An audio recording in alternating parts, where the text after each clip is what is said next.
Inspiring interviews with today's top landlords. This is the Rental Income Podcast. And now, Dan Lane. Mike Brumm from Milwaukee is joining us on the podcast today. Mike has a really incredible story. He was able to quit his job and focus full-time on building out his portfolio with only 5 properties. Now, this sounds absolutely incredible. 5 properties doesn't sound like that big of a number. It sounds very obtainable. So I want to kind of figure out exactly how he did this. He's agreed to share all the numbers and exactly how he did it. So let's take a quick break. We'll come back and we'll dive right into the interview. Are you on track to achieve your financial goals? Income-producing real estate is the most historically proven way to accumulate wealth and has created more financial freedom than any other means. Norada Real Estate provides everything you need to invest in the best turnkey cash flow rental properties. Our simple, proven system will help you create real wealth and passive monthly income. Get your free strategy session with our knowledgeable investment counselors at noradarealestate.com. That's NORADA realestate.com. Mike has actually been on the podcast before. He was on episode 50 talking about how he has 16 properties that are all in the same neighborhood. Mike, today I really want to focus on those first 5 because that's really what got you set up to build the rest of the portfolio. So tell me that very first property. Was that a duplex or a threeplex? A duplex that I turned into a threeplex. Okay.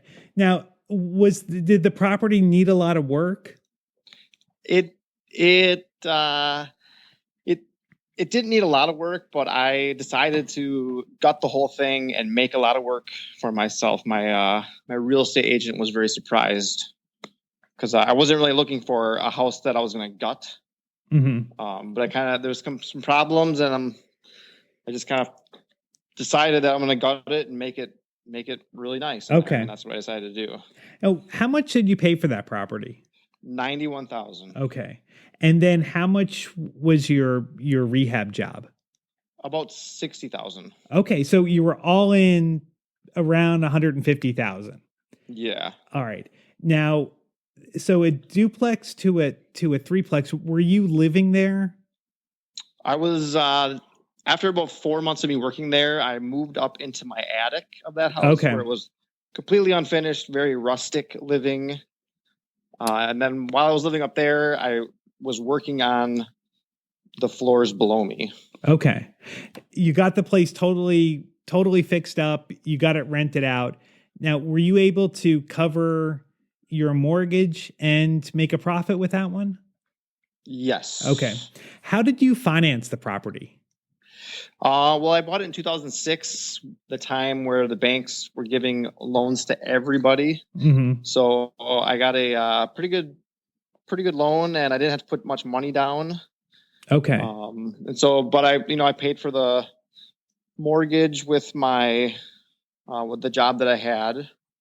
And then as soon as I was able to rent, I got the first floor rented first, and so as soon as I got that rent check, that really helped pay a lot of the mortgage. Okay. So how did that work? Was the 2 rent checks that you were getting, that was covering the mortgage, and then you had some money left over too? Yeah, that definitely. was actually profitable. Okay. Yeah. Okay. Yeah. So you're living for free. You're living for free, but you're also making money. Which is just incredible. So you had that and then a couple of years later, the market kind of crashed. So you bought that first property at the top of the market, and then this was 2010 when you bought the next property? Yes, I believe so. Okay. So the market had just crashed. This was at a time when people were afraid to buy real estate. Prices were way down. Nobody wanted to touch it. How come you weren't scared off? Like what made you think, hey, this is actually maybe a good time to buy? Well, I was at a point in my life where I had just gotten back from South Korea teaching English, and I didn't really know what I wanted to do with the rest of my life. And I remember going on this run in this neighborhood in the pouring rain, and I just felt like there was some good things happening over here, and I knew the house prices were really cheap. And so I decided then I'm going to buy a house. I'm going to fix it up. And that's what I decided I was going to do. And I didn't know at the time that it was going to be that was me my profession. But now it is my full-time job. So you were just at this point 4 houses away from being able to quit your job and focus on real estate full-time, which I think is incredible. So let's talk about this, because I think this is going to be really interesting. So tell us about the next property you bought. The next property was a city-owned property where the agreement is that you have to live in it for 5 years. And so I bought it with a buddy of mine, and it was $6,000 and needed a lot of work. So me and my buddy worked it, and we, bought all the materials ourselves. And I lived upstairs, and my buddy collected the rent downstairs, and that's where I lived for the next 5 years. Okay, so you bought the place for $6,000. And you're living there, you're fixing it up, and now the original property you owned, you're able to rent out all 3 units. Yes. So you've got, how much rent was coming in total for the first unit at the first building at this point? $1,900. $1,900. Okay, so you've got now $1,900, and you've bought the second property for $6,000. And you're living there, and so you've got really good cash flow now that you're living off, but you're still working full time. Yes. Right. Okay. Now, how about paying for that? Now, I know you had a buddy. Were you guys just using cash, or did you have any kind of financing? We financed some on credit cards. Okay. But no bank financing. No bank financing. Okay. Yeah. Okay. So then you get that place fixed up, you're living there. So that's not actually making you any money, because you're living in one side and your buddy is, instead of living in the second side, he's just renting it out. So that property isn't actually making you any money, right? Right. Okay. Now, from there, you bought another property, and tell me about this property. This is another city-owned property, and me and my original buddy, we bought that one, and we did the same thing, but it was, it didn't have the you have to live in it for 5 years clause. Mm-hmm. So it was just investor property, and so we put a bunch of our time and a bunch of our money into it and rented it out as quickly as we could do it. Give me some numbers on that one. How much did that one cost? That one was $9,000, and we probably put in $40,000 plus all of our hours. Okay. So I think that's a key thing here, is that you're putting a lot of time into fixing these things up. Are you actually doing all the work yourself when you're rehabbing it, or do you have any subcontractors?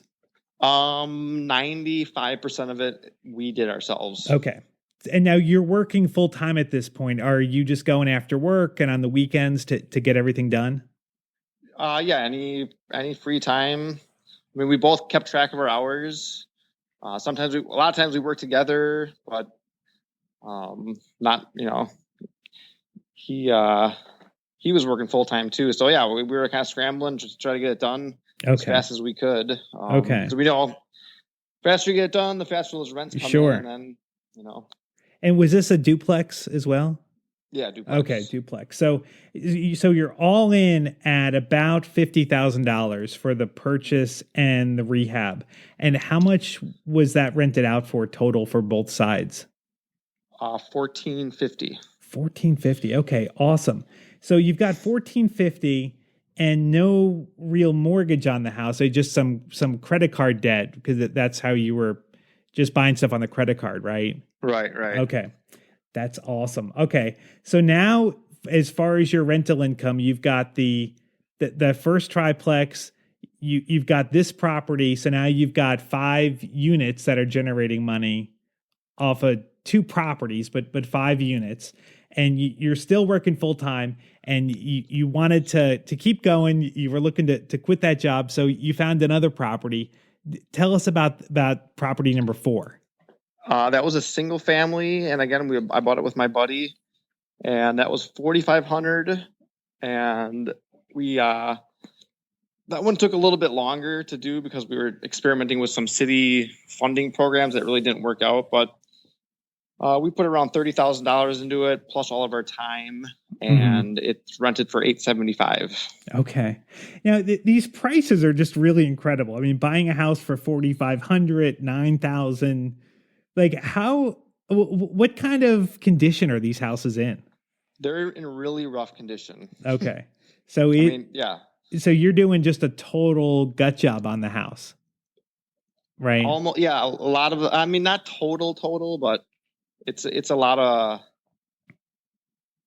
I would say about 75% of it's gut job. Yeah. Okay.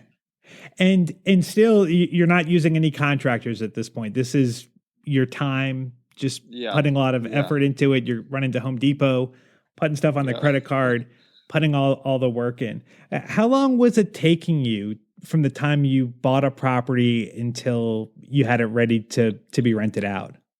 Probably 6 months, 8 months. Okay. And were you going pretty much back to back? Like you would buy a property, get it fixed up, get it rented out, and then move on to the next one? Or were there any gaps? Immediately move on to the next one. Okay. All right, so you've got the single family. You're all in at about 35,000. You've got it rented at 875, and you're still looking for the next one. And then for property number 5, tell me about this property. That was a house I found on Craigslist, and it was an individual who actually went through the city program where he bought a house that he had to live in for 5 years, but he couldn't really handle the taxes and the water bill and that sort of thing. So I agreed to buy it from him, but he would have to remain a renter. So I had him sign a 4-year lease, and he stayed almost the whole time, but not the whole time. But it worked out in the long run. Okay. And how much did you buy that property from him for? $16,000. Okay. And how did you finance that? I borrowed money from my parents. Okay. On that one. Okay. And did that need any work, or was that? It needed. I mean, it was already rented, so nothing really. Nothing too major. But this past year, I just renovated the second floor, and so I made it all new. It's really nice, and I increased the rent. It was like the rent was $600. Now it's $875 upstairs. Okay. So it was $600, and then how much was the other unit rented out for? $650. $650. Okay, so you got $1,250 for both units, and that you didn't really. But before the rehab, it was really just the $16,000 to buy the house. I did put a new roof on it, which okay. Yeah, I did. That was $12,000. I believe. Okay. Yeah. Still incredible numbers. Yeah, and so good numbers. And then after that property, you were able to quit your job.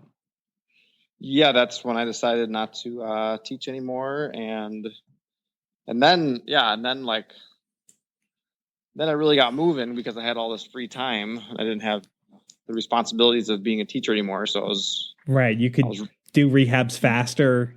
Yeah, faster, and and then that's when I got involved with the investors. Okay. Now, if somebody wanted to do what you did, I mean, this was like a really kind of magical time where prices were so cheap. Like, could someone do this today?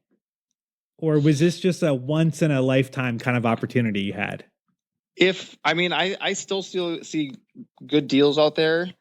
But you have to be able to invest the time. If you do it with contractors, it's going to be really hard.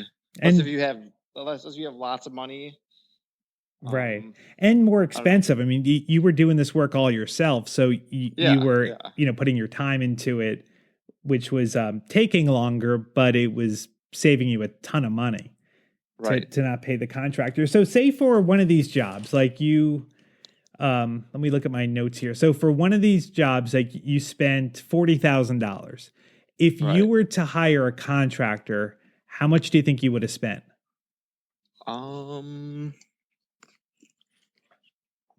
Probably $50,000 more. Okay. 50,000 more. So you would have been in at 90,000 or Yeah. wow. Okay. So, all right. Yep. Yeah. Maybe 30,000 to 50,000. Okay. Each house is a little different.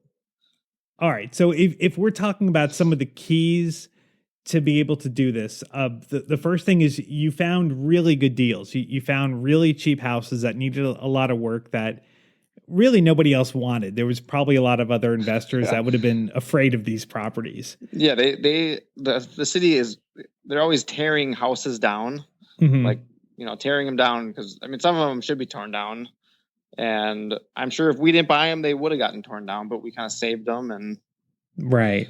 Okay. So the number one key is you found good deals. And then I think number two is you took a lot of risk. The market was at a low point, when you got a house that's $6,000, how much lower can it really get?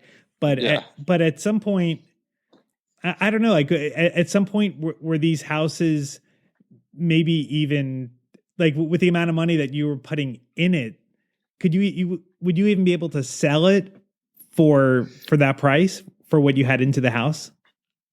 Maybe right around that. Okay. If we use contractors, we would not be able to sell them. Right. Okay. But I'm not really I've never sold anything, so I'm really into the buy and hold. Okay. Okay. So the next key takeaway from this is your time. You did this work yourself. You weren't paying contractors, but you did put a lot of your time that you could have been doing something else. Right. And then today you manage all your properties yourself, right? Or most of them? Most of them I manage myself, but I'm experimenting with the property managers. Okay. I'm kind of feeling them out to see how they work for me and how they work for my tenants. Okay. So it's kind of trial and error right now. So I think this is a real interesting thing. This is not,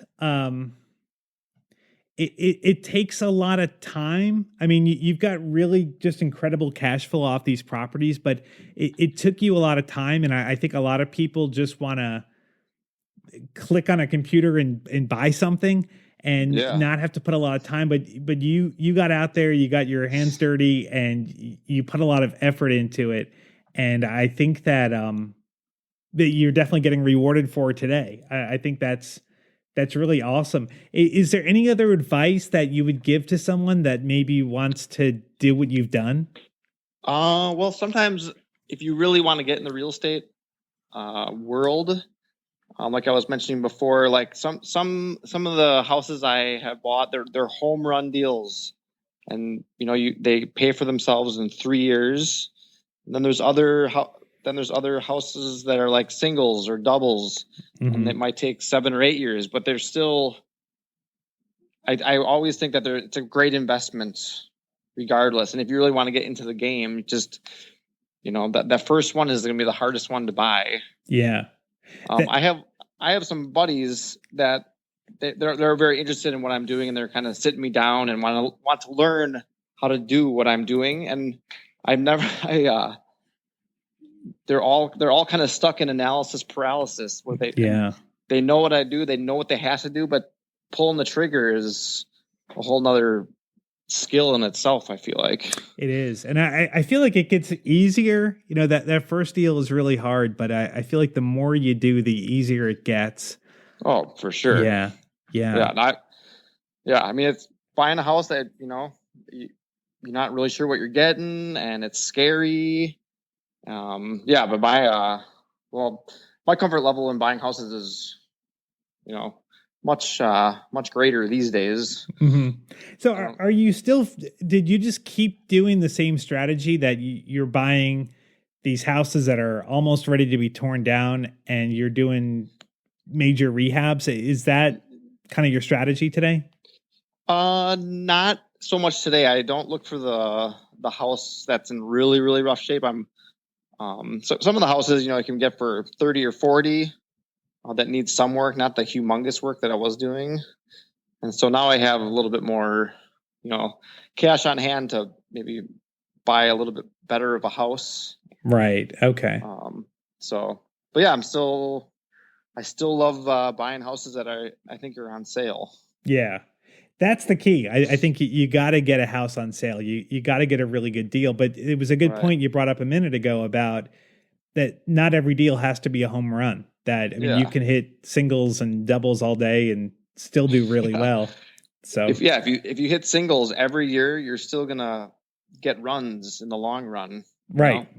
Absolutely. So, and sometimes like if you buy 3 a year, that's great. If you buy 1 a year, that's great. If you buy 1 every 2 years, in the long run, you're still gonna win. Just as long as you set a goal. I mean, when you're 60 years old or 70 years old, if you have 10 rentals that are paid for, it's going to be outstanding. Yeah, absolutely. Yeah. All right, Mike. Well, thank you so much for your time. I appreciate it. And I hope that this show helps someone to be able to do the same thing. Thank you for listening, and we will talk to you next week. My name is Dan Lane, and this has been the Rental Income Podcast.